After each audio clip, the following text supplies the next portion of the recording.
ಮಧ್ಯಪ್ರಾಚ್ಯದ ಯುದ್ಧದಿಂದಾಗಿ ಇದೀಗ ಚಿನ್ನ ಪ್ರಿಯರಿಗೆ ಮತ್ತೆ ದರ ಏರಿಕೆಯ ಶಾಕ್ ಎದುರಾಗಿದೆ. ನಿನ್ನೆಯಷ್ಟೇ 9% ಹೆಚ್ಚು ಆಗಿದ್ದ ಆಮದು ಸುಂಕ ಮುಂದಿನ ವಾರದಲ್ಲಿ ಚಿನ್ನದ ಮೂಲ ಬೆಲೆಯ ಏರಿಕೆಯಾಗುವ ಸಾಧ್ಯತೆ ಇದೆ. 1 ಗ್ರಾಂ ಚಿನ್ನಕ್ಕೆ 20,000 ಗಡಿ ದಾಟುವ ಸಾಧ್ಯತೆ ಇದೆ. ಸದ್ಯ 1 ಗ್ರಾಂ ಚಿನ್ನಕ್ಕೆ 14,000 ಬೆಲೆ ಇದ್ದು, ಆಮದು ಶುಲ್ಕ ಕಡಿಮೆಯಾಗಲ್ಲ ಅಂತ ಚಿನ್ನಾಭರಣ ರಫ್ತು ಉತ್ತೇಜನ ಮಂಡಳಿ ಸ್ಪಷ್ಟನೆ ನೀಡಿದೆ. 45 ವರ್ಷಗಳ ಬಳಿಕ ನಡೆದ 9 ದಿನಗಳ ಸವದತ್ತಿ ಗ್ರಾಮದೇವಿಯರ ಜಾತ್ರೆಗೆ ಸೀಮೋಲ್ಲಂಘನ ಮಾಡುವ ಮೂಲಕ ತೆರೆ ಬಿದ್ದಿದೆ.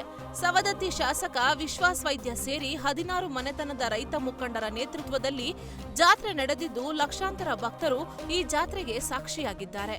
ಯುವಕ ಯುವತಿಯರು, ಹಿರಿಯರು ಒಬ್ಬರಿಗೊಬ್ಬರು ಭಂಡಾರ ಎರಚಿ ಸಂಭ್ರಮಿಸಿದ್ದು, ಭಕ್ತಿ ಭಂಡಾರದಲ್ಲಿ ಸವದತ್ತಿ ಜನ ಮಿಂದೆದ್ದಿದ್ದಾರೆ. ವೃದ್ಧ ರೈತನ ಇಂಗ್ಲಿಷ್ ಸ್ಪೀಚ್ಗೆ ಎಂಎಲ್ಎ ಫಿದಾ ಆಗಿದ್ದಾರೆ.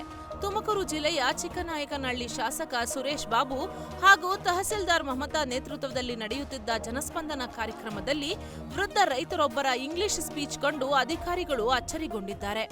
ಈ ವೇಳೆ ತನ್ನ ಜಮೀನಿಗೆ ತೆರಳಲು ಮರಗಳು ಅಡ್ಡಲಾಗಿವೆ, ತೆರವುಗೊಳಿಸಿ ಎಂದು ಕೇಳಲು ರೈತ ಗಿರಿಯಪ್ಪ ಬಂದಿದ್ರು.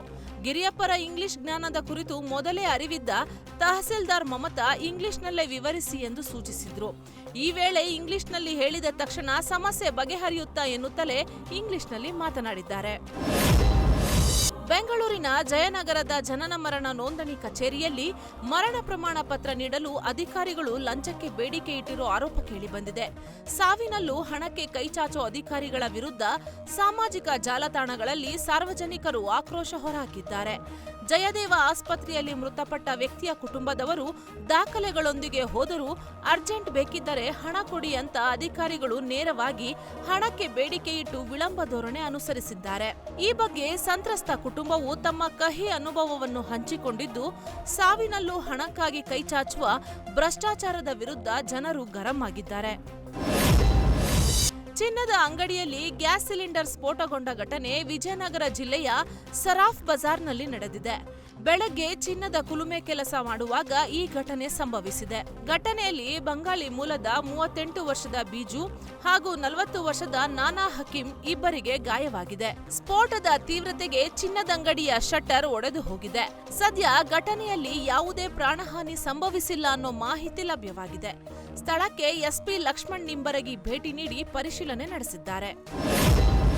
ಗಾಂಜಾ ಮಾರಾಟ ಮಾಡುತ್ತಿದ್ದ 2 ಆರೋಪಿಗಳನ್ನ ಪೊಲೀಸರು ಬಂಧಿಸಿ 1.5 ಲಕ್ಷ ಮೌಲ್ಯದ 2 ಕೆಜಿ 450 ಗ್ರಾಂ ಗಾಂಜಾ ವಶಕ್ಕೆ ಪಡೆದಿದ್ದಾರೆ. ಮಂಡ್ಯ ಮೂಲದ ಪ್ರಜ್ವಲ್ ಹಾಗೂ ರಾಜು ಬಂಧಿತ ಆರೋಪಿಗಳಾಗಿದ್ದು, ಕೆಜಿಎಫ್ ನಗರದ ಸ್ವಾಮಿನಾಥನ್ಪುರದ ವಿನಾಯಕ ಕಾಲೇಜು ಬಳಿ ಬಂಧಿಸಲಾಗಿದೆ. ಈ ಕುರಿತು ರಾಬರ್ಟ್ಸನ್ ಪೇಟೆ ಪೊಲೀಸ್ ಠಾಣೆಯಲ್ಲಿ ಪ್ರಕರಣ ದಾಖಲಾಗಿದೆ. ದಾವಣಗೆರೆ ವಚನಾನಂದ ಸ್ವಾಮೀಜಿ ವಿರುದ್ಧ ಪೋಕ್ಸೋ ಕೇಸ್ ದಾಖಲು ವಿಚಾರಕ್ಕೆ ಸಂಬಂಧಿಸಿದಂತೆ ಹರಿಹರ ಗ್ರಾಮಾಂತರ ಠಾಣೆಗೆ ಸ್ವಾಮೀಜಿ ವಿಚಾರಣೆಗೆ ಹಾಜರಾಗಿಲ್ಲ ಅನ್ನೋ ಮಾಹಿತಿ ಲಭ್ಯವಾಗಿದೆ. ಹರಿಹರ ಗ್ರಾಮಾಂತರ ಪೊಲೀಸ್ ಠಾಣೆಯಲ್ಲಿ ಸ್ವಾಮೀಜಿ ಹೇಳಿಕೆಯನ್ನು ದಾಖಲಿಸಿಕೊಳ್ಳಬೇಕಿತ್ತು. ಸಮವಸ್ತ್ರ ವಿಚಾರವಾಗಿ ಶಿಕ್ಷಣ ಇಲಾಖೆಯ ಹೊಸ ಆದೇಶ ವಿಚಾರಕ್ಕೆ ಸಂಬಂಧಿಸಿದಂತೆ ಖಾಸಗಿ ಶಾಲಾ ಒಕ್ಕೂಟ ರುಪ್ಸಾ ಅಸಮಾಧಾನ ಹೊರಹಾಕಿದ್ದಾರೆ. ಶಿಕ್ಷಣ ಇಲಾಖೆಯ ಈ ನಿರ್ಧಾರ ಅಸಂಬದ್ಧ. ಸರ್ಕಾರವೇ ಸಮವಸ್ತ್ರ ನೀತಿಯನ್ನು ತಂದಿದ್ದು, ಮುಸ್ಲಿಂ ಮಕ್ಕಳು ಹಿಜಾಬ್ ಧರಿಸೋದು, ಹಿಂದೂಗಳು ರಾಮನ ಭಕ್ತರು ಅಂತ ಪಂಚೆ ಶಾಲು ಹಾಕೊಂಡು ಬರೋದು, ಕ್ರಿಶ್ಚಿಯನ್ ವಿದ್ಯಾರ್ಥಿಗಳು ಬಿಳಿ ವಸ್ತ್ರ ಧರಿಸೋದು, ಇದು ಸಮಾನತೆಯನ್ನ ತೋರಿಸುತ್ತಾ ಅಂತ ಪ್ರಶ್ನೆ ಮಾಡಿದ್ದಾರೆ. ಮನೆಗಳಲ್ಲಿ ಅವರವರ ಧರ್ಮ ಪಾಲಿಸಲಿ, ಶಾಲೆಗಳಲ್ಲಿ ಸಮವಸ್ತ್ರ ಬಳಸೋದು ಒಳ್ಳೆಯದು. ಹೀಗಾಗಿ ಈ ಆದೇಶವನ್ನ ವಾಪಸ್ ಪಡೆಯಬೇಕು ಅಂತ ಒತ್ತಾಯಿಸಿದ್ದಾರೆ. ರಾಜ್ಯದಲ್ಲಿ ಮತ್ತೆ ಕೇಸರಿ ಶಾಲು ಹಾಗೂ ಹಿಜಾಬ್ ನಡುವಿನ ವಿವಾದ ತೀವ್ರಗೊಳ್ಳುವ ಸಾಧ್ಯತೆ ಕಾಣಿಸುತ್ತಿದೆ. ಬಿಜೆಪಿ ಸರ್ಕಾರ ಶಾಲಾ ಕಾಲೇಜುಗಳಲ್ಲಿ ಜಾರಿಗೊಳಿಸಿದ್ದ ವಸ್ತ್ರ ಸಂಹಿತೆಯನ್ನು ಹಾಲಿ ಕಾಂಗ್ರೆಸ್ ಸರ್ಕಾರ ಹಿಂಪಡೆದು ಹಿಜಾಬ್ಗೆ ಅವಕಾಶ ನೀಡಿರುವುದು ರಾಜಕೀಯ ಚರ್ಚೆಗೆ ಕಾರಣವಾಗಿದೆ. ಸರ್ಕಾರದ ಈ ನಿರ್ಧಾರವನ್ನ ವಿರೋಧಿಸಿ ಬಿಜೆಪಿ ನಾಯಕರು ತೀವ್ರ ವಾಗ್ದಾಳಿ ನಡೆಸಿದ್ದಾರೆ. R Ashok, CT Ravi, N Ravikumar, Shobha Karandlaje ಹಾಗೂ ಡಾಕ್ಟರ್ ಸಿಎನ್ ಅಶ್ವತ್ಥನಾರಾಯಣ್ ಸೇರಿದಂತೆ ಹಲವು ನಾಯಕರು ಸಾಮಾಜಿಕ ಜಾಲತಾಣಗಳಲ್ಲಿ ಸರ್ಕಾರದ ಕ್ರಮವನ್ನು ತೀವ್ರವಾಗಿ ಖಂಡಿಸಿದ್ದಾರೆ. ಈ ವಿಚಾರಕ್ಕೆ ಸಂಬಂಧಿಸಿ ಬಸನಗೌಡ ಪಾಟೀಲ್ ಯತ್ನಾಳ್ ಕೂಡ ಪ್ರತಿಕ್ರಿಯೆ ನೀಡಿ ಸರ್ಕಾರದ ವಿರುದ್ಧ ಆಕ್ರೋಶ ವ್ಯಕ್ತಪಡಿಸಿದ್ದಾರೆ.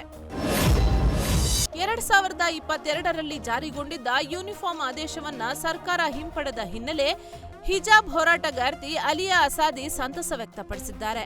ಎಕ್ಸ್ನಲ್ಲಿ ಪ್ರತಿಕ್ರಿಯೆ ಹಂಚಿಕೊಂಡ ಆಲಿಯಾ ಅಲ್ಹಮ್ದುಲಿಲ್ಲಾ ಸದಾ ಮತ್ತು ಎಂದೆಂದಿಗೂ ಎಂದು ಬರೆದು ಖುಷಿಯನ್ನು ವ್ಯಕ್ತಪಡಿಸಿದ್ದಾರೆ. ಹಿಜಾಬ್ ಹೋರಾಟದ ಸಮಯದಲ್ಲಿ ಆಲಿಯಾ ವಿದ್ಯಾರ್ಥಿನಿಯರ ಧ್ವನಿಯಾಗಿ ಮುಂಚೂಣಿಯಲ್ಲಿ ಕಾಣಿಸಿಕೊಂಡಿದ್ದರು. ಸರ್ಕಾರದ ಈ ನಿರ್ಧಾರವನ್ನು ಹಲವು ಹಿಜಾಬ್ ಬೆಂಬಲಿಗರು ಸ್ವಾಗತಿಸಿದ್ದು, ಸಾಮಾಜಿಕ ಜಾಲತಾಣಗಳಲ್ಲಿ ವ್ಯಾಪಕ ಚರ್ಚೆ ನಡೆಯುತ್ತಿದೆ.